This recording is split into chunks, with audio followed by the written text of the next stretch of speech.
বিরাট কোহলি আর সাকিব আল হাসান, ভারত ও বাংলাদেশের এই দুই মহাতারকা আবারও ক্রিকেট মাঠে মুখোমুখি হতে চলেছেন আসন্নই টেস্ট সিরিজে। তো সেখানে এই দুই মহারথী কি পারবেন নিজেদের সেরা পারফরমেন্স দিয়ে তাদের দেশকে জেতাতে, কিংবা দলের জয় কোনো গুরুত্বপূর্ণ ভূমিকা পালন করতে? চলুন সেটা নিয়ে আজকের এই ভিডিওতে আলোচনা করা যাক। প্রথমেই আসি বিরাট কোহলির কথায়। আমরা সাম্প্রতিক সময় বিরাট কোহলির যদি টেস্ট পরিসংখ্যানের দিকে তাকাই, তাহলে খেয়াল করে দেখবেন লাস্ট 10 টেস্টের 16 ইনিংসে তিনি মোট রান করেছেন 754, তার অ্যাভারেজ হচ্ছে 47+। আর এই সময় তিনি সেঞ্চুরি করেছেন দুইটা, হাফ সেঞ্চুরিও পেয়েছেন দুইটা। এই দুইটা সেঞ্চুরির মধ্যে আবার একটাকে চাইলেই তিনি ডাবল সেঞ্চুরিতে কনভার্ট করতেই পারতেন যদি শেষের দিকে একটু সতর্ক থাকতেন। ওই গত বছর নরেন্দ্র মোদী স্টেডিয়ামে অস্ট্রেলিয়ার এগেনস্টে তিনি 186 রানের একটা ঝকঝকে ইনিংস খেলেছিলেন। তো যাই হোক, তো বিরাট কোহলির ওভারঅল টেস্ট ক্যারিয়ারের অ্যাভারেজ হচ্ছে প্রায় 50 ছুঁই। তো সেখানে আর কি লাস্ট 10 টেস্টে তিনি রান করেছেন 47 করে। তো দেখতে গেলে আর কি এই পরিসংখ্যানটা খুব একটা খারাপ নয়।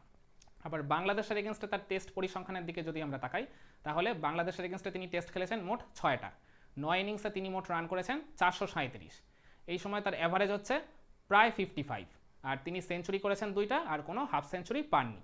এই দুইটা সেঞ্চুরির মধ্যে আবার একটা সেঞ্চুরিকে তিনি ডাবল সেঞ্চুরিতে কনভার্ট করেছিলেন ওই 2017 সালে হায়দ্রাবাদ টেস্টে। তো সেখানে বিরাট কোহলির ওই ফ্যান্টাস্টিক 204 রানের ওই ইনিংসটার জন্যই বাংলাদেশকে ভারত পুরোপুরি আউটপ্লেট করে দিয়ে ওই টেস্ট ম্যাচটা জিতে গেছিল। আর সেকেন্ড সেঞ্চুরিটা তিনি পেয়েছিলেন 2019 সালে কলকাতার ইডেন গার্ডেন্সে। ওইটা ছিল ভারতের মাটিতে অনুষ্ঠিত হওয়া প্রথম পিঙ্ক বল টেস্ট ম্যাচ। তো সেখানে আর কি খুবই কঠিন একটা উইকেটে বিরাট কোহলি ওই 136 রানের ওই ভাইটাল ইনিংসটা খেলেছিলেন। তো আর কি ওই মানে টেস্ট ম্যাচটা আমার মনে হয় কোহলির খুব করে মনে থাকবে, কারণ ওই ইবাদতের স্যালুটে বিরাটের কুফা লেগে গেছিল, যেটাকে কি সোশ্যাল মিডিয়ায় মজা করে বলা হয়। কারণ ওই স্যালুটটার জন্যই তার পরবর্তী প্রায় 3 বছরে বিরাট কোহলি আন্তর্জাতিক ক্রিকেটে কোনো সেঞ্চুরির দেখা পাননি। তো যাই হোক, তারপর বিরাট কোহলি ওই কুফা টুফা কাটিয়ে উঠেছেন, তারপর তিনি আন্তর্জাতিক ক্রিকেটেও সেঞ্চুরির দেখা পেয়েছেন। এখন আর কি বলতে গেলে মোটামুটি সব কিছু নর্মাল হয়ে গেছে বিরাট কোহলির জন্য। এছাড়াও বিরাট কোহলি আর কি ঘরের মাঠে মানে ভারতের মাটিতে তিনি মানে হোম টেস্ট খেলেছেন মোট 50টা। তিনি এই 50 টেস্টে কত গড়ে রান করেছে জানেন? 60+ অ্যাভারেজ রেখে তিনি রান করেছেন। মানে ঘরের মাঠে বিরাট কোহলি কিন্তু একদম অপ্রতিরোধ্য। মানে নিজেদের হোম কন্ডিশনে নিজের দেশের মাঠে বিরাট কোহলিকে আউট করা কিন্তু মানে খুব একটা সহজ কাজ নয়। এছাড়াও বিরাট কোহলির আমরা যদি মানে কনভার্সন রেটের দিকে তাকাই, 100কে 200তে নিয়ে যাওয়ার, সেখানে আর কি তিনি এখনও অবধি টেস্ট ক্যারিয়ারে তিনি সেঞ্চুরি পেয়েছেন মোট 29টা।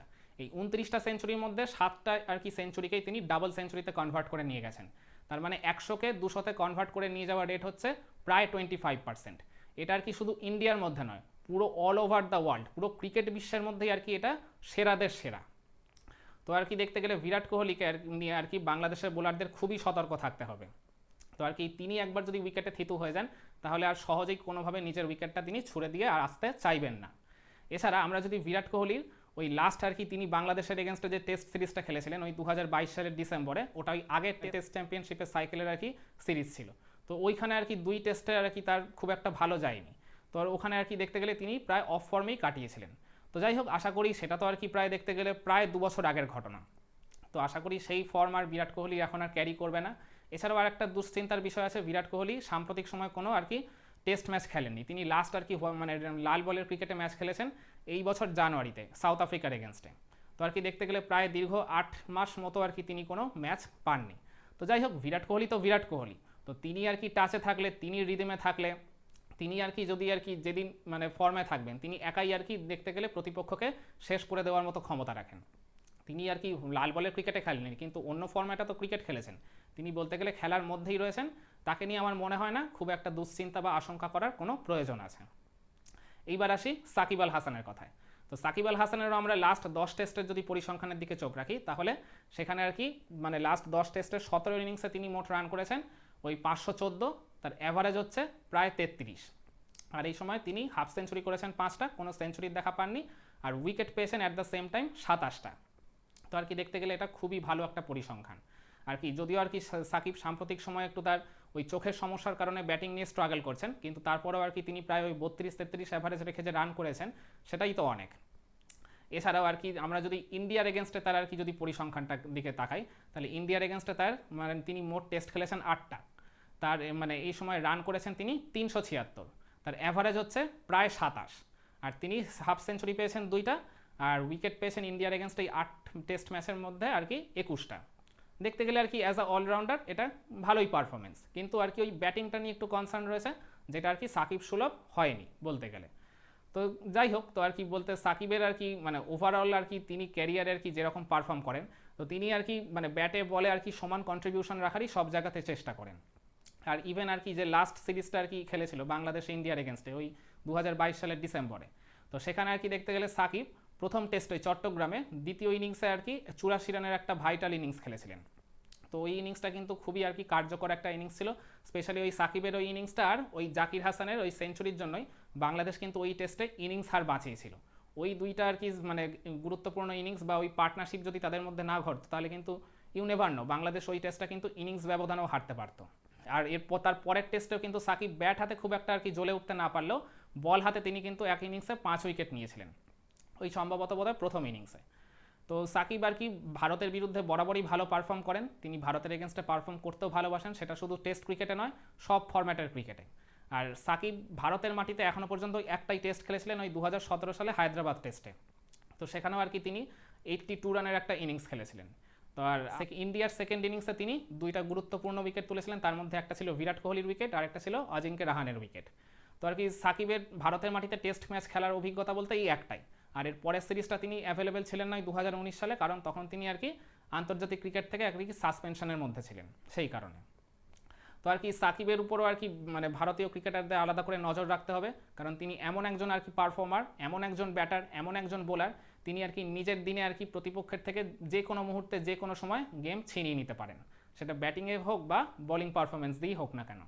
এছাড়া সাকিবকে নিয়েও একটা বেশ কনসার্নের জায়গা রয়েছে বাংলাদেশ টিম ম্যানেজমেন্টের, কারণ ইদানিংকালে প্রায় 1 বছরের মতো সময় সাকিব যে চোখের সমস্যায় ভুগছেন আর কি, রেটিনার যে প্রবলেমের কারণে তিনি চোখে ঠিকমতো বল দেখতে পাচ্ছেন না বা ব্যাটিংয়ে ঠিকমতো কনসেন্ট্রেট করতে পারছেন না, যার ফলে তিনি আর কি ব্যাটিংয়ে তার বেস্ট আউটপুটটা ডেলিভার করে টিমকেও কোনোভাবে সাহায্য করতে পারছেন না ব্যাটিং পারফরমেন্স দিয়ে। এছাড়াও এই বছরের টি-20 বিশ্বকাপের আগে থেকেই তিনি বোলিংয়েও তার ফর্মটা হারিয়েছিলেন, এই টি-20 বিশ্বকাপেও তিনি বল হাতে একবারেই জ্বলে উঠতে পারেননি, ফলে দলের কোনো কাজেই তিনি লাগতে পারেননি। এর মানে তার পরেও আর কি তিনি যে দু একটা আর কি ওই ফ্র্যাঞ্চাইজ টুর্নামেন্ট খেলেছিলেন সেখানেও আর কি ব্যাট হাতে বল হাতে দু জায়গাতেই তিনি নিষ্প্রভ ছিলেন, মানে খুবই খারাপ একটা সময় তার কেটেছে ওই সময়টায়। কিন্তু এই বাংলাদেশ যে লাস্ট সিরিজ খেললো পাকিস্তানের এগেনস্টে, সেইখানে আবার দেখা গেছে বল হাতে তিনি আবার ওই আগের ছন্দে ফেরত এসছেন। ওই স্পেশালি ফার্স্ট টেস্টটার কথা বলতে হবে, যেখানে সেকেন্ড ইনিংসে পাকিস্তানের তিনটা গুরুত্বপূর্ণ উইকেট নিয়ে বাংলাদেশের জয়ের পথটা তিনি মসৃণ করে দিয়েছিলেন। এছাড়াও সেকেন্ড টেস্টেও তিনি বেশ ভালোই পারফর্ম করেছেন, আর ব্যাট হাতেও তিনি টুকটাক কিছু রান করেছেন। তো আর কি এটাই একটা ভালো সাইন যে সাকিব আর কি যাই হোক বল হাতে তিনি তার ওই আগের ছন্দটা ফিরে পেয়েছেন, কিন্তু ব্যাট হাতে আর কি কতটা জ্বলে উঠতে পারবেন সেটা কিন্তু এখনও পরিষ্কার করে বলা যাচ্ছে না। আর এছাড়াও এখন এই মুহূর্তে আর কি তিনি ইংল্যান্ডে রয়েছেন, সারের হয়ে কাউন্টি ক্রিকেট খেলছেন, সেখানেও আর কি প্রথম ইনিংসে তিনি 4টা উইকেট শিকার করেছেন। তার মানে হিসাব মতো বোলিং নিয়ে দেখতে গেলে কোনো সমস্যা নেই, বোলিংয়ে আবার তিনি ওই আগের রিদমেই ব্যাক করেছেন, কিন্তু ব্যাটিংয়ে আর কি কতটা মানে দলের জন্য কাজে আসতে পারবেন সেটাই এখন দেখার। তো আপনারা কি মনে করেন সাকিব নাকি বিরাট, কে নিজের সেরা আউটপুটটা দিয়ে নিজের সেরা পারফরমেন্সটা এই সিরিজে ডেলিভার করে নিজের দেশকে সিরিজ জেতাতে একটা গুরুত্বপূর্ণ ভূমিকা পালন করবে? কমেন্ট করে জানাবেন নাকি আপনার মতামত।